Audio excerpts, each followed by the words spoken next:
Olá, pessoal, boa tarde. Obrigada pela participação de todos vocês no nosso call. A gente vai dar início aí ao call mensal e semestral, né? Ontem a gente fechou o semestre.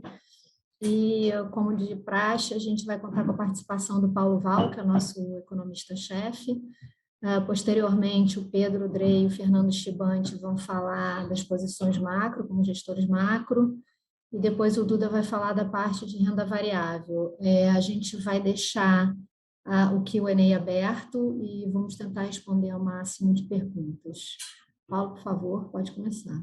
Obrigado, boa tarde a todos. Eu queria começar a parte do cenário externo falando talvez do tema que ganhou bastante relevância nessas últimas semanas, que foi a parte do enfraquecimento da atividade global. Isso tem se transformado numa preocupação crescente, né? A gente tem, de um lado, ali as condições financeiras que foram apertando ao longo do tempo. Condições financeiras não se restringe à política monetária, mas também tem a parte dos preços de ativos, das taxas de câmbio. E isso combinado também com a política de Covid-0 da China, acho que tem um vetor que é bem claro ali de atividade para baixo. Isso tem se manifestado em alguns segmentos. As vendas no varejo, de forma geral, no mundo, elas desaceleraram. Isso pode estar, isso além dessa questão das condições financeiras, tem também a parte da queda de confiança no consumidor, a alta da inflação gerando uma contração da renda disponível, o crédito ficando mais difícil, também as condições de crédito ficando mais apertadas. Então, você tem toda uma sequência de arrefecimento da atividade no mundo.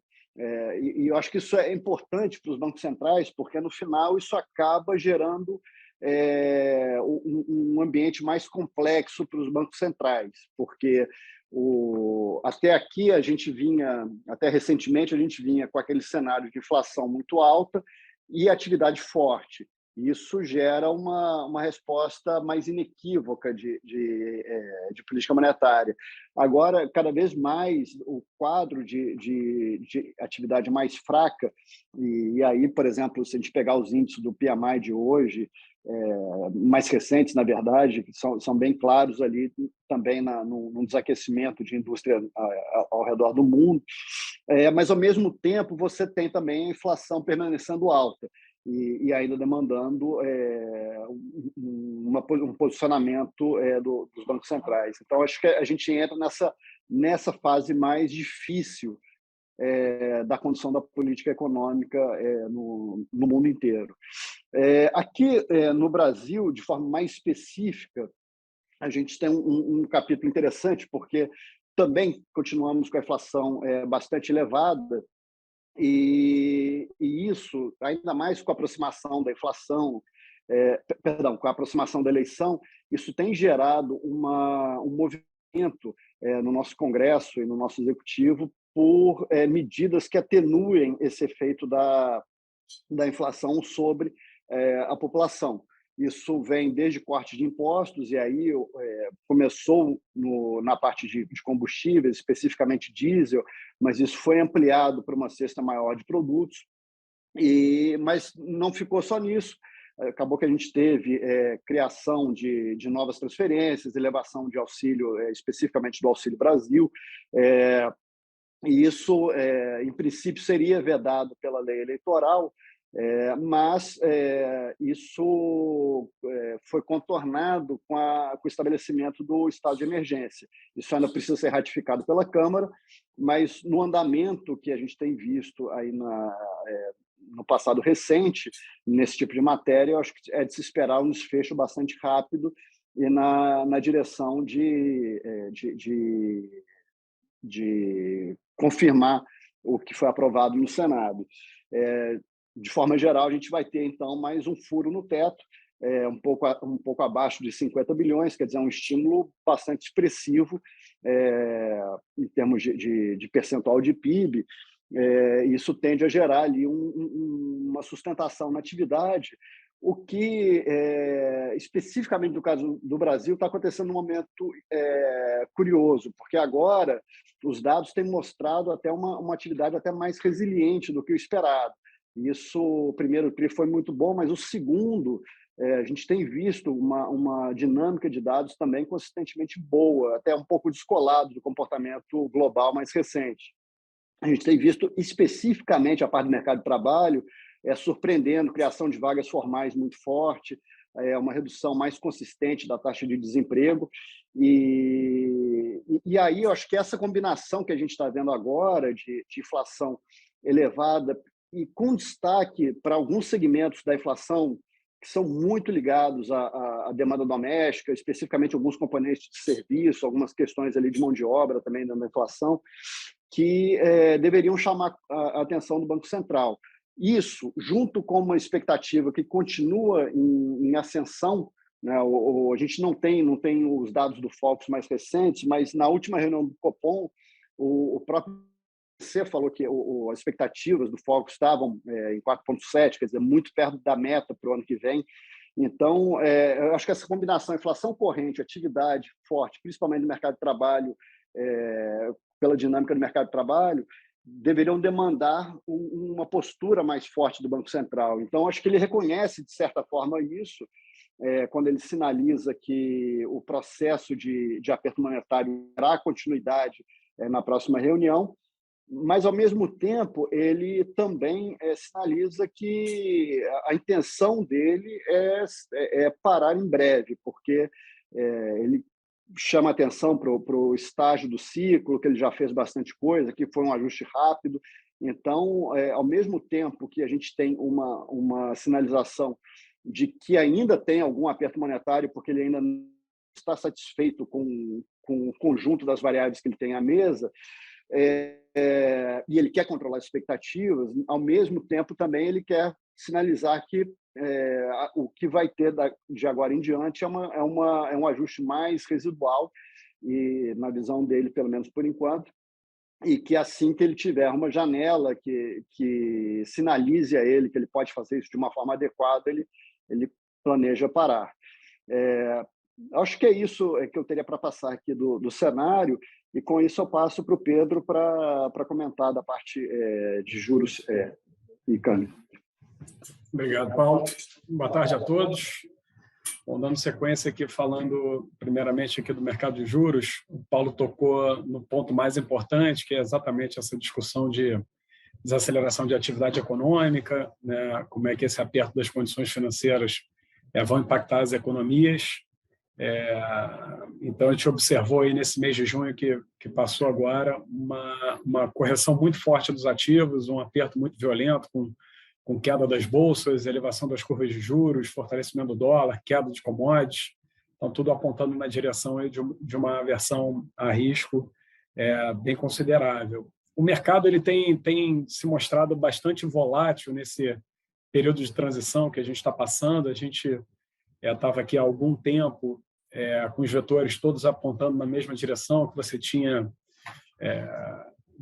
economias muito apertadas, hiato fechando, atividade econômica forte, né, inflação surpreendendo para cima, né, mercado de trabalho apertado, né, e isso que estava por trás do nosso tema aqui de inflação e alta de juros. E agora a gente está passando por esse momento de transição onde o mercado está querendo ver, né, já sendo confirmado pelos dados, aí uma atividade econômica mais fraca. Então, nesse momento de transição, a volatilidade normalmente ela é muito elevada, e aqui o mercado está oscilando. E aí eu vou copiar aqui a frase que a gente ouviu de algum sell-side hoje, que eu não me lembro qual foi. O mercado está oscilando entre momentos de inflation frustration para recession obsession, né? Então, é um pêndulo, né, que, assim como no mês de maio, o mês de junho foi muito parecido. Maio, a gente viu pela primeira vez ali esse fantasma da recessão aparecendo muito forte, com aquela questão do resultado das empresas de varejo.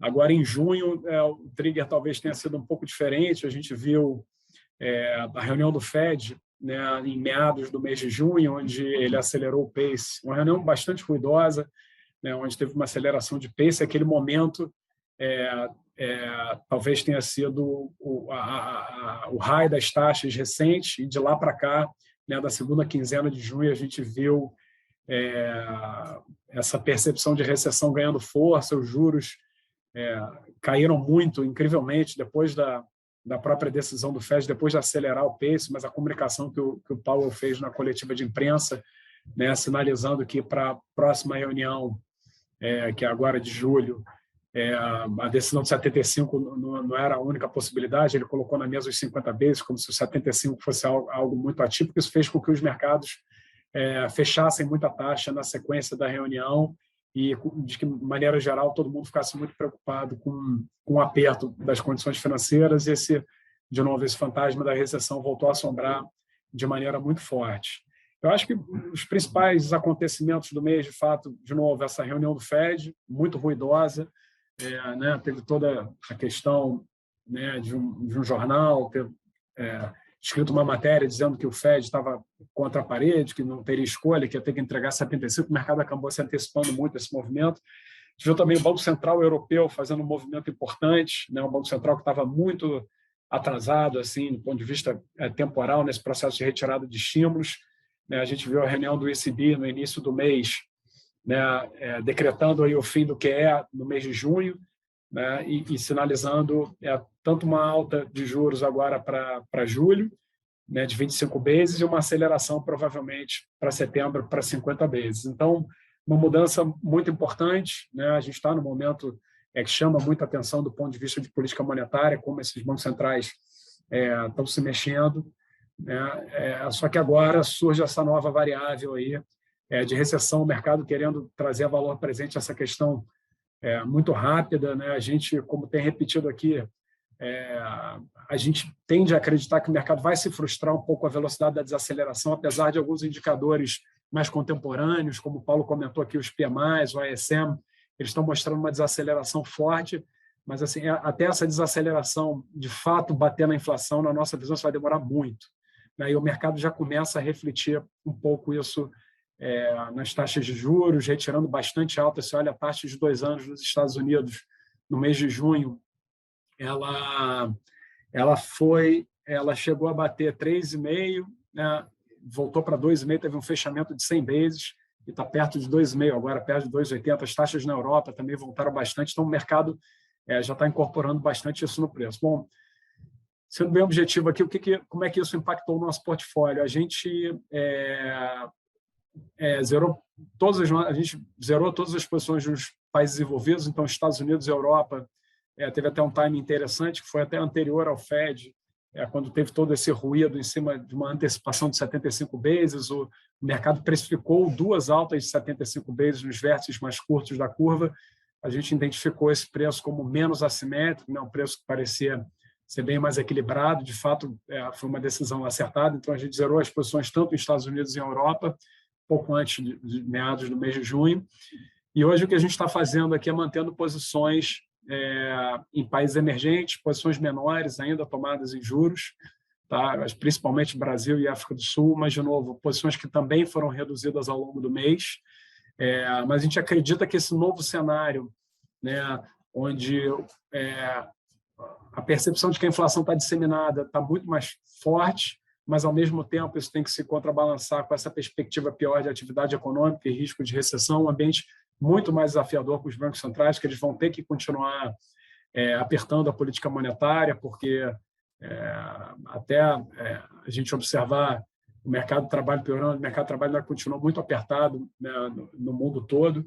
Então, é um equilíbrio muito pior para países emergentes. A gente acredita que, essencialmente, é um ambiente de commodities para baixo, né, o que seria oposto ao cenário recente, onde commodities para cima estava favorecendo bastante países exportadores, né, e curva de juros mais premiada por conta dessa questão cambial que o Shibante vai falar, que a gente acredita que é um cenário de dólar se fortalecendo. Então, os emergentes estão numa posição muito mais frágil. Se a gente virar a chave aqui para um ambiente que era só de alta de juros com atividade econômica forte, para um ambiente que ainda tem alta de juros com risco de recessão, o shape da curva de juros no mundo inteiro tem que mudar, né? A gente hoje vê as curvas com muita queda precificada depois dos ciclos de normalização. Acho que, se for um ambiente de recessão e os bancos centrais eventualmente se arrisquem em entregar menos alta de juros, muito provavelmente essas inclinações das curvas vão mudar bastante e a gente acredita que isso pode ser até um tema bem interessante aí para o segundo semestre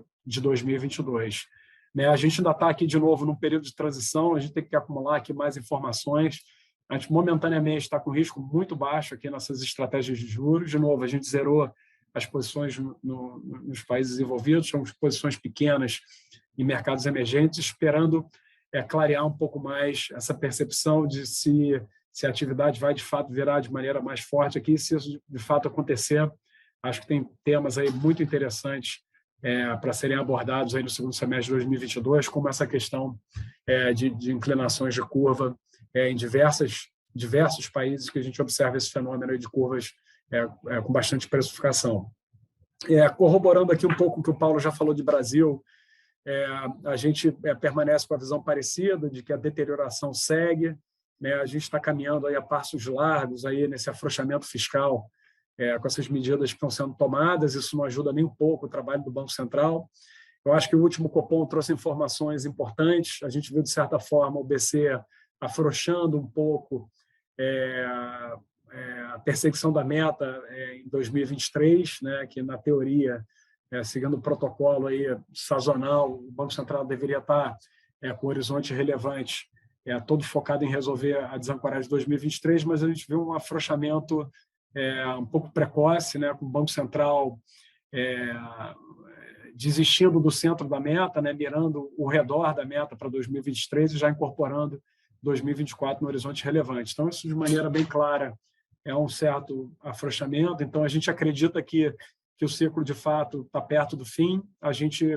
Hoje, o mercado precifica mais uma alta de 0,5, outra de 25, uma Selic terminal de 14, e aproximadamente 200 bases de queda no ano que vem, dando início do ciclo de cortes em maio. Na nossa visão, essas quedas continuam sendo uma visão exageradamente otimista. A gente não descarta o Banco Central, depois das eleições ou depois da virada do ano, provavelmente ter que retomar um processo de elevação de juros, porque, de novo, o patamar de desancoragem aqui é muito forte, a situação muito grave, a política fiscal não está ajudando e a gente tem um cenário bastante desafiador pela frente. Então, isso é o que está por trás dessas nossas posições tomadas em juros, mas, de novo, posições muito menores foram significativamente reduzidas por conta desse ambiente internacional, né, com essa questão de recessão toda pairando sobre os mercados. Naturalmente, você tem juros mais baixos no resto do mundo e isso funciona como uma âncora aqui para o Brasil. Tá? E, além de Brasil, posições em África do Sul também menores, outro país emergente que sofre um pouco com essa virada das commodities, também muito dependente do petróleo, uma economia que ainda está com juros relativamente bem baixos, né, com bastante ruído político agora e desafios enormes também pela frente. Então, uma posição pequena em emergentes, né, e aguardando aí um pouco esse cenário se delinear para ver qual o próximo approach aí que a gente vai ter para o segundo semestre de 2022. Eu acho que é isso. Vamos dar sequência aqui para falar do mercado de câmbio com o Shibait. Obrigado, Pedro, Paulo. Vamos lá, falando aqui na parte de câmbio, o mês de junho acabou confirmando, né, essa nossa visão, que a gente já tem há algum tempo, né, de que, apesar dessa preocupação, que, como o Paulo e o Pedro já mencionaram, aí, preocupação cada vez maior aí com essa desaceleração, apesar disso, o tema de inflação ainda segue dominando, assim, acho que seguiu dominando a pauta aí. Nesse cenário aí, o dólar acabou ficando bastante forte contra, acho que basicamente todas as moedas aí, tanto emergentes quanto desenvolvidas, e acho que isso tem sido um reflexo aí da postura relativamente mais hawkish por parte do Fed, principalmente, ainda que ele esteja reagindo à surpresa que ele vem tendo aí com os dados de inflação, né, e acho que culminando com esse último CPI aí, que foi uma surpresa também bastante forte, né, o CPI de maio. A gente, nas posições, então, a gente segue com essa visão aí de dólar forte em geral. A gente preferiu aqui, tem optado por carregar mais contra os emergentes. Eu acho que o que a gente fez aqui de interessante, assim, de mudança na sexta, a gente carregava uma posição mais short na moeda da Índia, né, a rúpia, e muito por conta aí dessa acomodação, né, já comentada aí nas commodities, a gente fez uma troca. A gente acha que agora é uma moeda essa moeda é uma moeda que era um pouco mais dependente no sentido de, né, importadora aí de commodities, então ela estava vinha sofrendo bastante aí com o caso aí de petróleo para cima e commodities mais altas, e a gente acha que agora talvez seja o caso aí de trocar. Então a gente fez essa mudança, a gente começou agora a shortear a moeda do Peru, né, o sol peruano. É um país que é super exportador aí de commodities, né, tem a pauta, acho que mais de 40% aí da pauta concentrada em cobre e ouro. Então, né, são commodities que vêm sofrendo recentemente aí com essa narrativa de desaceleração, principalmente o cobre. Então, a gente acha que faz sentido fazer essa mudança e, além disso, é um país que já vinha, né, mesmo com os termos de troca mais favoráveis, as commodities, quando estavam num bom momento, era um país que ainda assim vinha por outras razões, com um déficit relativamente expressivo aí em conta corrente. Então, é um país que já não vinha muito bem, né, do ponto de vista das contas externas, com um bom momento de commodities, e que acha que pode estar entrando agora num capítulo bastante preocupante. Acho que assim, acho que a gente segue com a posição aqui também short no real, comprado em dólar contra o real. Essa a gente está mantendo. A preocupação é sempre com o carrego muito alto, que machuca, incomoda. Então a gente tenta sempre mitigar ela de alguma forma, tentando suavizar um pouco isso via opções. E então acho que assim, acho que o caso aqui brasileiro já foi comentado aí, né, pelo Paulo e pelo Pedro aí. Então a gente tem essa preocupação aí entrando nessa reta, né, nos próximos 3 meses aí em relação à eleição, o que pode acontecer aí no meio dessa guerra eleitoral, né? Acho que esses ataques fiscais aí provavelmente vão continuar dando o tom. E eu acho que tem também essa questão, assim, um pano de fundo que a gente vem comentando já há bastante tempo aqui, que é esse pano de fundo eleitoral, assim, da região, né? Essa questão política aqui na região, na América Latina, né? É um movimento que começou desde o ano passado, o próprio Peru no meio do ano passado, o Chile no final do ano passado, e culminando com a eleição na Colômbia, né? No começo do mês passado. São países que estão todos aí dando uma guinada aí para a esquerda, a região toda está indo para a esquerda. Então os países estão ficando com políticas cada vez mais populistas, e eu acho que fica um pouco essa sombra também para a eleição aqui. E então acho que dá uma cor adicional aí para essa nossa mudança aqui no book também. Então, basicamente foi isso. A gente segue com essa cabeça ainda bastante altista assim, para dólar em geral, e optamos aqui por concentrar na região, aqui em Latam, muito por conta dessa, né, dependência forte aí, né? São países exportadores de commodities e que provavelmente vão sofrer aí na margem, e com essa questão toda política / eleitoral aí de pano de fundo também. Acho que é isso aqui do meu lado. Vou passar para o Duda para fazer o comentário final e falar da parte de bolsa. Tá bom. Obrigado, Chibate. É um prazer falar com todos os clientes aí no final do mês, no final do semestre. Passar um pouco da nossa visão aqui, né? Primeiro mês foi um mês muito forte de queda de bolsa, né? Particularmente a bolsa aqui no Brasil caiu 11,5%. O S&P também caiu próximo de 8,5%, o Nasdaq também caiu 2 dígitos, ou seja, foi uma realização bastante forte, que já havia também de mais de uma realização.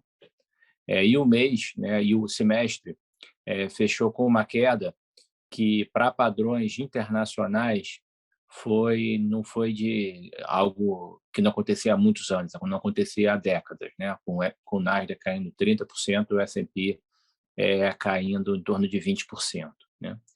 Bom, falando aqui um pouco no mês, né, eu acho que em multimercados, a nossa visão macro de deterioração no Brasil, principalmente do fiscal, e internacional, com esse risco de inflação como o principal tema global, fez a gente capturar, assim como no semestre, ganhos maiores nos juros, né? A gente entregou aí próximo do CDI esse mês.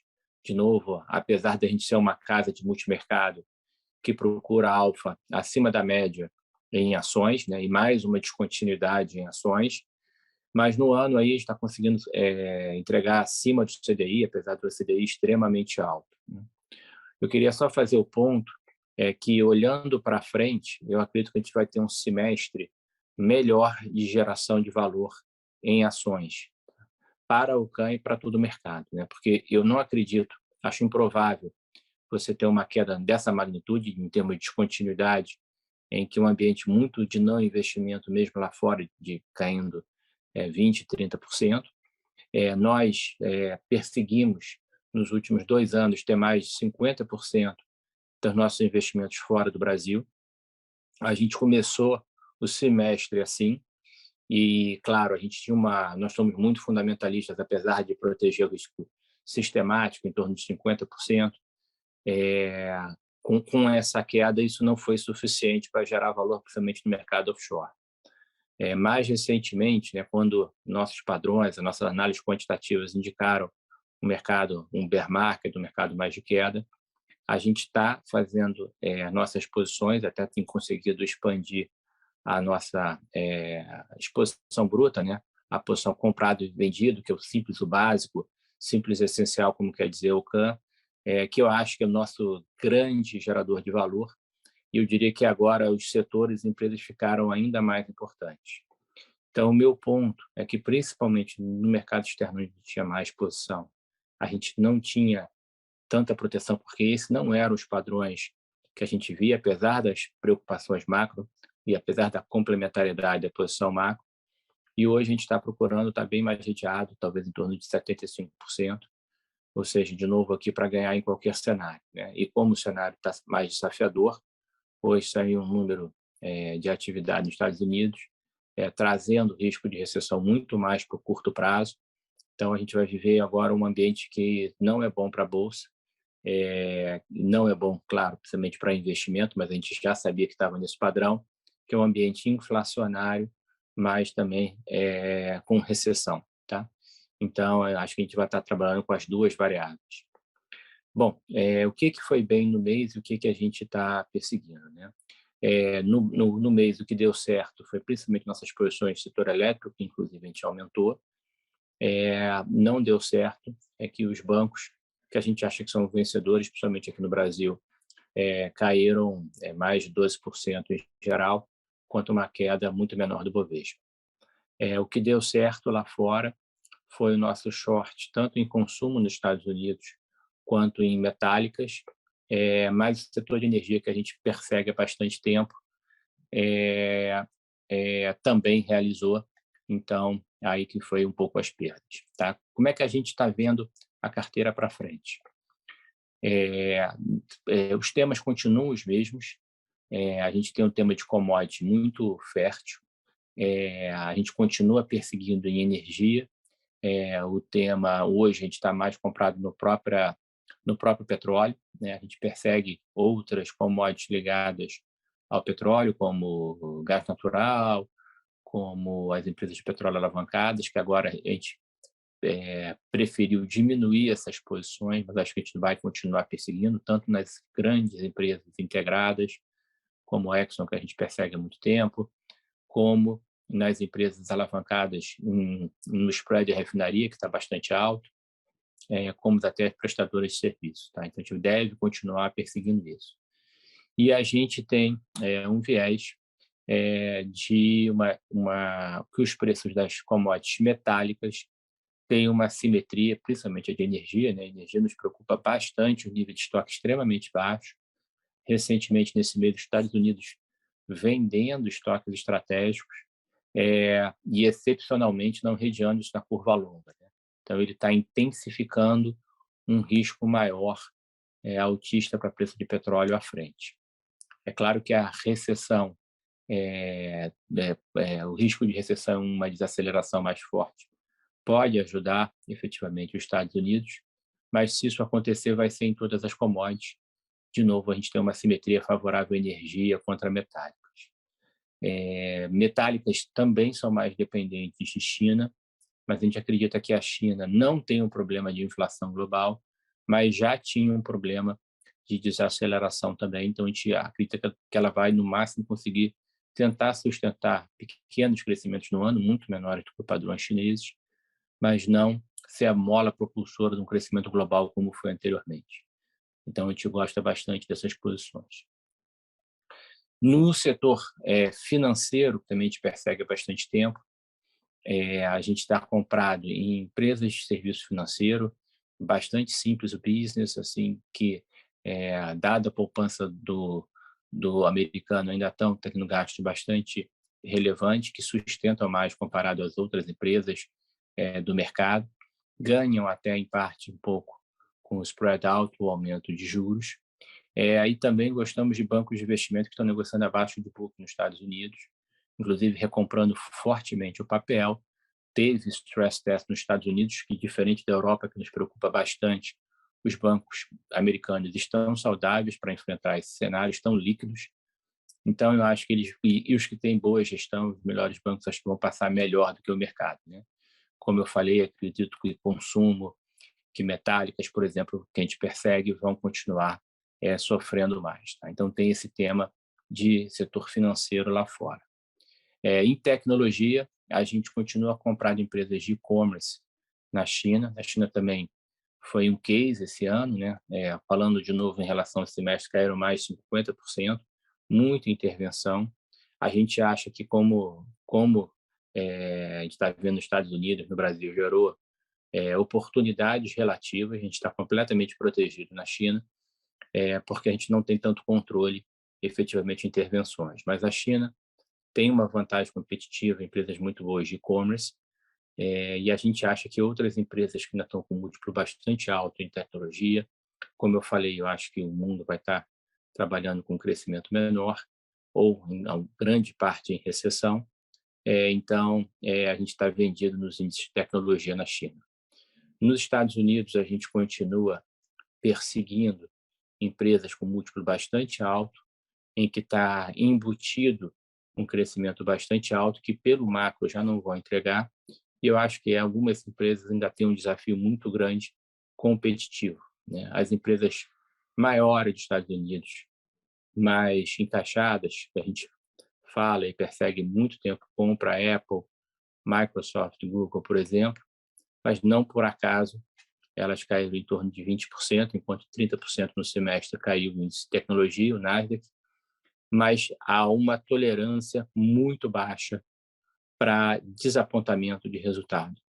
Então, dado esse processo de desaceleração, a gente está esperando tecnologia mais distorções relativas, mas assim, do ponto de vista macro, eu acho que o fato delas terem um duration longo, que significa que grande parte do resultado deles está mais à frente, principalmente as empresas mais de inovação, sem lucro, a gente procura, do ponto de vista macro, para proteger mais empresas que estão com múltiplos bastante baixos, yield altos ainda, e que eu acho que vão gerar bastante resultado. Tá? Bom, vindo para o Brasil, também é interessante falar que essa realização do Brasil, como a gente já vinha falando no mês passado, mais recentemente, o nosso ciclo de competência é muito grande. A Bolsa Brasileira, claro, para padrões históricos, está com múltiplos muito baixos, alguns setores em linha com os lá de fora, como commodities, onde o Brasil tem vantagem comparativa, mas não é só no Brasil que as empresas estão com múltiplos muito baixos. Mas o meu ponto é que a gente, como tem um ciclo de competência muito grande aqui, a gente voltou até mais para os investimentos aqui. Um grande indicador que as oportunidades estão aparecendo é que fundos de private equity estão comprando posições no Brasil de empresas abertas. Meu ponto, né? Está mais interessante você ter empresas mais estabelecidas, com mais vantagem competitiva, com mais margens, com mais liquidez na bolsa, do que você entrar num risco de uma empresa menor, em que você tem que lidar com um controlador, com um empresário que está fazendo, e fazer normalmente o turnaround da empresa. Então, isso aqui normalmente é um indicador realmente de mercado bastante baixo em alguns setores. A gente, como eu falei, né, os fundos de ações então bateram fortemente, geraram alfa nesse ano, estão acima da bolsa esse ano, em 12 meses e 24 meses. A gente foi exceção porque também acredito que a gente conseguiu evitar setores como de consumo que performaram muito mal, né? Dado que eu acho que é uma vantagem competitiva que a gente tem de sempre trabalhar do ponto de vista top-down, de fazer um trabalho muito acurado do ponto de vista macro e saber se proteger. Por que eu falo que esse ponto é muito importante? Porque a gente foi exceção, né?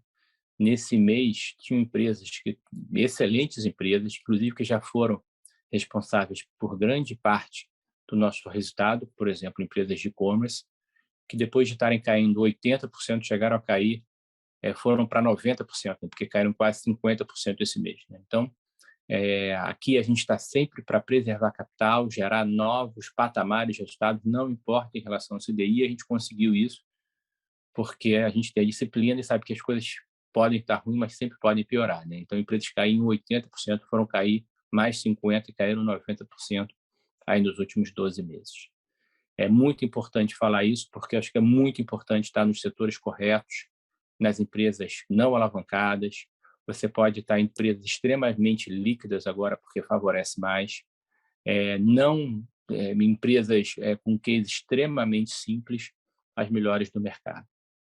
Bom, aqui no Brasil, né? Então, em energia, a gente continua chamando muita atenção o valor de Petrobras, que, claro, entrou muito na mídia recentemente como uma vilã um pouco desse preço de aumentos. Culminou agora recentemente com, finalmente, a gente passando uma diminuição de imposto, ou seja, claro que todo esse ajuste do ponto de vista racional e econômico deveria ser feito fora da Petrobras, eu acho que isso já é um alívio. A empresa, inclusive, que caiu, na nossa opinião, vai continuar gerando algo inédito na história da empresa, que é próximo de 40% de dividend yield.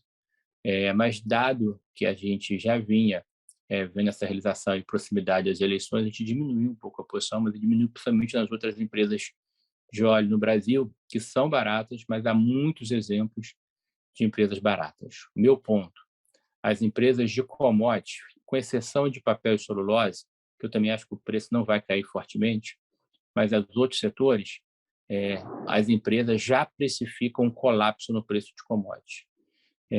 Mas é assim um pouco o bear market, né? Acho que a antecipação está se confirmando com os riscos de recessão. Então, acho que a gente tem que pegar mesmo nisso setores favoráveis e desfavoráveis em commodities. Então, aqui no Brasil é o mesmo tema lá de fora, a gente está perseguindo energia, que nos chama muito a atenção a Petrobras, e vendido em minério e siderurgia, principalmente aços planos ou empresas fora a Vale, que nos chama atenção, mas marginalmente também a gente prefere, sem dúvida, a Petrobras, a Vale, pela razão setorial delas, e está relevantemente mais barata. Eu diria que estatais, como Petrobras e Banco do Brasil, também estão precificando um cenário de muita deterioração. Então, mesmo no ambiente eleitoral, eu diria que Petrobras e Banco do Brasil estão precificando mais um cenário Dilma do que foi um cenário Lula. Tá? Isso também nos gera uma percepção de assimetria. Bom, dentro de commodities também tem um jogo bastante interessante dentro de proteína animal, porque tem empresas alavancadas, empresas que vão ter quedas de margem, a gente acha que tem uma redução de margem nos Estados Unidos, e outras que estão muito bem encaixadas. É bastante importante que essa restrição financeira que empresas de consumo, aviação, bens de capital, empresas que a gente não gosta, vai fazer ela perder muita vantagem competitiva. E outras empresas que têm um management de alfa, que estão bem capitalizadas, vão ganhar mercado e ter uma trajetória de sucesso, mesmo em consumo, né? Mesmo em vestuário, a gente vê algumas empresas crescendo, eu acho que vão começar a melhorar a margem, empresas de locação de automóveis, enquanto que outras empresas de consumo, como e-commerce ou como outros setores, vão estar bem mais fragilizados. Tá. Então, também é um tema bastante importante no Brasil e que não tem esse tema que a gente persegue tanto lá fora, é o setor de energia elétrica. Por quê? Porque ele é muito protegido por regulamentação para a inflação. Eu acho que isso é fundamental também, porque quem tiver pricing power, a capacidade de colocar preço, vai performar. São também empresas muito de concessões que vão sofrer menos, enquanto que empresas, de novo, que estão sofrendo com a falta de renda do brasileiro vão sofrer mais, né? De novo, em consumo, talvez você tenha empresas de atacado de alimentação também que a gente gosta, porque também consegue uma proteção, mas, de novo, empresas de vestuário, por exemplo, para classes B e C, que vão sofrer bastante. Então, dentro do setor elétrico, acho que teve bastante evento no mês. A gente participou já éramos acionistas, mas da pulverização da Eletrobras. A gente acha que é um caso de uma empresa ainda precificada a preço estatal, com muita possibilidade de corte de custo, de revisão de provisões, de balanço. Ela trade uma fração sobre a sua capacidade de transmissão e geração comparada a outras empresas ligadas. Então, para a gente é uma grande assimetria. E também foi comprada por empresas, nós, inclusive, indicando membros do conselho, management, bastante característica de empresas de longo prazo, cientistas de longo prazo e de quase private equity. E outra foi a Eneva, que está tendo um crescimento muito grande na parte de gás, algo não explorado muito no Brasil, com um valuation muito interessante, uma empresa de growth e value ao mesmo tempo, negociando a menos de 10 vezes lucro, em que também private equities participaram. Então, acho que é uma vertente ganha-ganha, por exemplo. Tem outras empresas como a Equatorial, que a gente persegue, outras empresas também favoráveis no setor elétrico, mas eu acho que, dada a contínua geração de caixa, em alguns casos até alto dividend yield, vai performar melhor que o mercado pela sua consistência. Na parte de tecnologia, né, de bancos e tecnologia, a gente gosta bastante do tema lá fora, como eu falei de bancos, mas os bancos aqui ainda têm uma vantagem maior pela proteção também em relação à inflação. Como eu falei, os bancos realizaram forte no mês, a gente está até aproveitando para aumentar em comparação com o índice. A Itaú chama bastante atenção, porque acho que a gente pode ter crescimento de 2 dígitos, né, de mais de 10% no ano de lucro e com um retorno acima de 20%. Mas bancos de investimentos também, que estão negociando a menos de 10 vezes lucro, com uma vertical de crescimento muito grande, vantagens comparativas no varejo, no digital, também tem sido fonte de investimento nossa e a gente acha que vai continuar performando.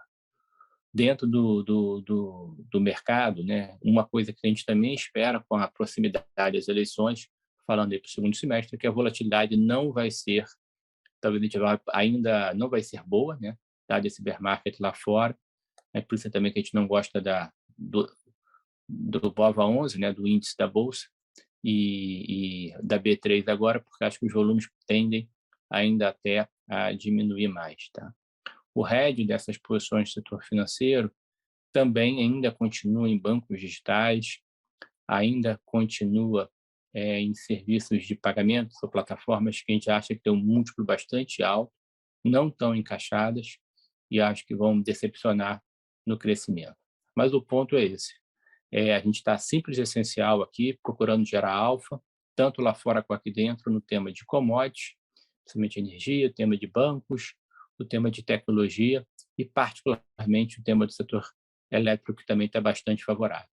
A gente está convicto, né, que acho que talvez os fundos macro mais alavancados talvez tenham tido um semestre melhor para frente, mas a gente até escolheu não trabalhar ou alavancar muito esses fundos, porque o nosso produto de retorno ajustado ao risco no tempo é muito, muito forte, talvez do ponto de vista de nicho isso tenha sido melhor, mas a gente tem uma confiança enorme, por exemplo, o nosso retorno absoluto, que é o nosso maior fundo, vai continuar entregando retorno ajustado ao risco superior, e eu acho que o cenário do segundo semestre que se apresenta com muitas opções de bolsa protegidas, mas muitas opções de bolsa, vão gerar um retorno ajustado ao risco muito bom.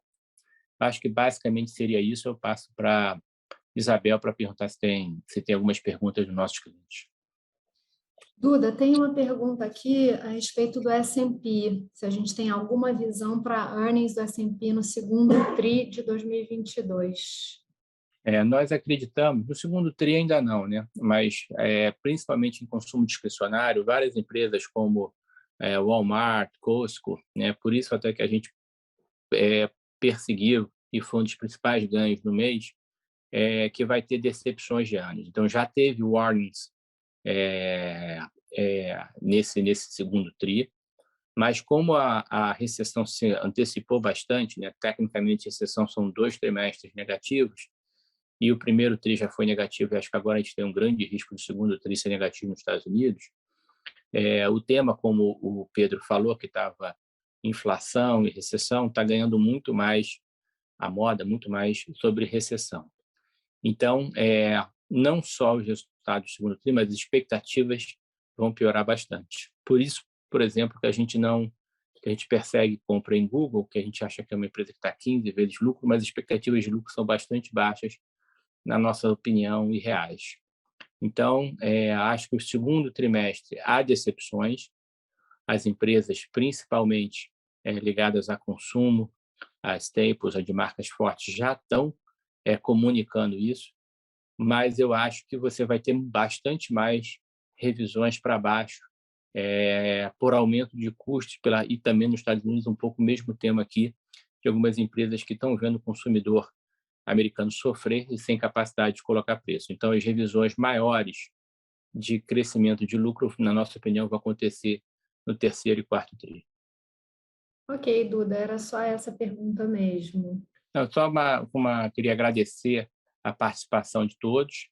A gente fica sempre, as nossas metas são bastante ambiciosas e continuam presentes. Aqui a gente faz uma gestão de risco nessa parte de bolsa. Foi proposital e, na nossa opinião, correta também reduzir um pouco o risco, porque, como eu falei, a realização que houve nos Estados Unidos no padrões de volatilidade não aconteciam há 30 anos, assim, num semestre, mas geram também bastante distorções, oportunidades para a gente fazendo o nosso basic aqui, que é a geração de alfa. Então, fica essa mensagem otimista, fica ainda o tema macro muito importante, em que a gente, como investidor também macro, persegue há mais de 2 anos, esse tema de inflação alta, esse tema de fragilidade emergente, que eu acho que agora a gente vai ver capítulos ainda mais fortes. Infelizmente, o Brasil, com essa expansão fiscal, também vai ser importante, né? Acho que vai ter muitas empresas que, infelizmente, empresas grandes, isso acontece com empresas e países até, sucumbem por condições financeiras piores, né? Por falta de capacidade financeira.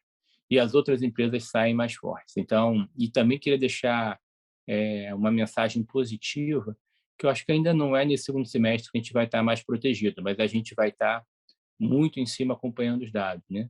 Porque uma realização de bear market como esse nos Estados Unidos vai gerar oportunidades fantásticas para frente. Eu, efetivamente, recomendo a todos os clientes que persigam isso. Acho que os multimercados são, no primeiro momento, muito vencedores. Nós somos, na nossa visão, cautelosos com os fundos de crédito. A gente está abrindo uma nova área de crédito. Temos a felicidade desse mês de ter aberto um fundo de liquidez, mas a gente vai fazer uma gestão de risco muito grande.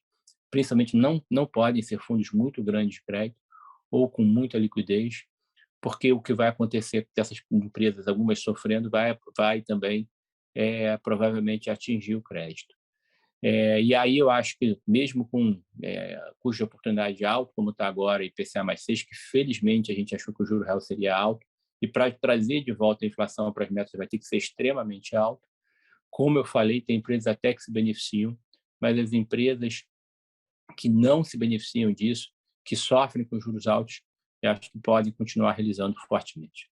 Acho que essa mensagem é de otimismo, mas assim, eu acho que é um momento para você ter um retorno ajustado a risco de ganho bastante relativo, mas olhando para 5 anos para frente, 10 anos para frente, acho que vai ser um momento fantástico do mercado para ações no Brasil e no mundo. Ok, então vamos encerrar aqui o call e agradecer novamente a presença de todos. Até mês que vem, pessoal. Obrigada. Obrigado. Obrigado a todos.